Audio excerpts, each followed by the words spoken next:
are making in writing, and his responses should also be in writing. No matter how close you and your landlord may be, you may be best of friends, but when it comes to contractual relationship, you must ensure that everything is done in writing. This way, every dispute that may arise as to whether consent was given or the terms agreed on for making any of such adjustments would have been resolved with having written out everything that will be done.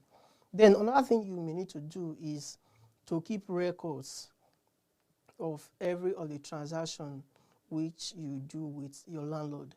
Now, this is closely linked with making requests in writing. Now, you have made requests in writing. The landlord has given you approval to go and continue with whatever social adjustments. We are using that as an example. Maybe you want to adjust certain parts of your room, and it requires something that will be done permanently. Once you make that adjustment, there is something you can do to remove it at the end of your term, which the landlord has given you.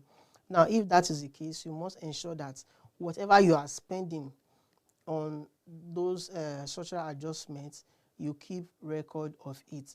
If you buy a bag of cement for 10 naira, make sure it is documented and you obtain receipt for it. Most times you see that the landlord will say, as at the time you made such adjustments, the cost of the products you used were certain amount, let's say 15 naira. And actually you bought same for 17 naira. But because the landlord have information before that time that those things are bought for 15 naira, but you bought it at a particular point in time, you bought it for 17 naira. If you don't have documents, you don't have records to show that you actually bought that product for the sum which you are saying, there is bound to be dispute. So once you make any payment, including your house rent, ensure that your landlord gives you receipt for the rent you are paying. If you are entering the property for the first time, the tenancy agreement may suffice, but subsequent rents, there must be receipt issued to you. If you are paying utility bills, you should ensure that you are issued receipts. These receipts will always be referenced when there is any troubles concerning whether you have made payments or not, because we know in this country of ours, what often brings troubles between friends and family is money. Anything that has to do with money, proper record ought to be given. And it's when you have proper record, you can give account on how you spent such money. Now, another thing you may want to do is to have an open mind. Having an open mind is something that many people fail to do. They usually have a closed mindset. Okay, this is an opinion that you have formed about the landlord already. No matter what the landlord tries to say to you, because you already have an idea of who the landlord is, you are not ready to listen to him. So you must be open-minded. Now, if you already have a dispute at hand, one thing you need to do is to be open to solutions. It is not enough for you to know you have a right. Yes, you have a right. Then what can be done to remedy the situation? Maybe by acts or omission, the landlord did a particular thing that has offended you. What can be done to remedy the situation? You shouldn't just go ahead into fighting, but you need to find solutions. What can be done? You need to shift grounds. That is one thing you need to do. Don't say, because I know my rights, I must enforce it to the latter. No, that shouldn't be the case at all times. Always learn to make adjustments to the needs of other persons. Another thing is to have good communication skill. Communication is key to everything. When you don't communicate rightly, or you may have good intentions, but because you do not communicate it rightly, you end up having issues blown out of proportion. So for you to avoid such a situation, you need to have a good communication skill and have that open mindset. You should also try to ensure that you have friendly conversation with other members of the community.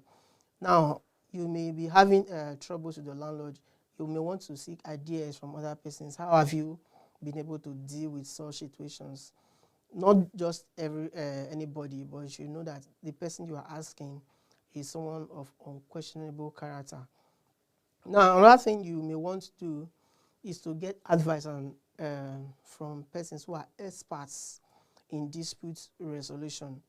You have gotten into troubles with the landlord already. Now, you need someone who has experience in dispute resolution. You just don't have to jump into it. It's like jumping into an ocean. You may not be able to come out of it once you jump into it. Once you see that trouble is brewing, you seek advice from persons who are advanced. There are persons who are into dispute resolution, so you must ensure that you seek the advice of these experts who have these relevant skills to ensure amicable settlements is reached. Now, if you have tried all of these and nothing seems to be working, you can approach the court. This should always be the last resort. It shouldn't be the first thing you should do because you know your rights.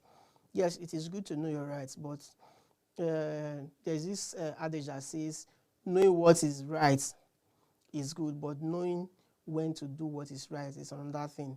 So you must ensure that you know what to do at the right time. Don't just jump into going to court, because the cost of litigation costs you money and costs you time. You may end up having to spend 15 years going to court, and by that time you must have lost interest in pursuing the case. So to avoid frustration, you must seek alternative dispute resolution before approaching the court. Now, one of the reasons you may want to approach court is when the landlord fails to perform a specific duty. Let's say you have rented an apartment for 4 million naira, 2 million naira per annum. You have spent a year already, and maybe second month in the second year, and the landlord wants you out of the property without compensation. You can approach the court to get an order for him to compensate you for the unexhausted term. If that is not the case, you shouldn't go ahead to approach the court.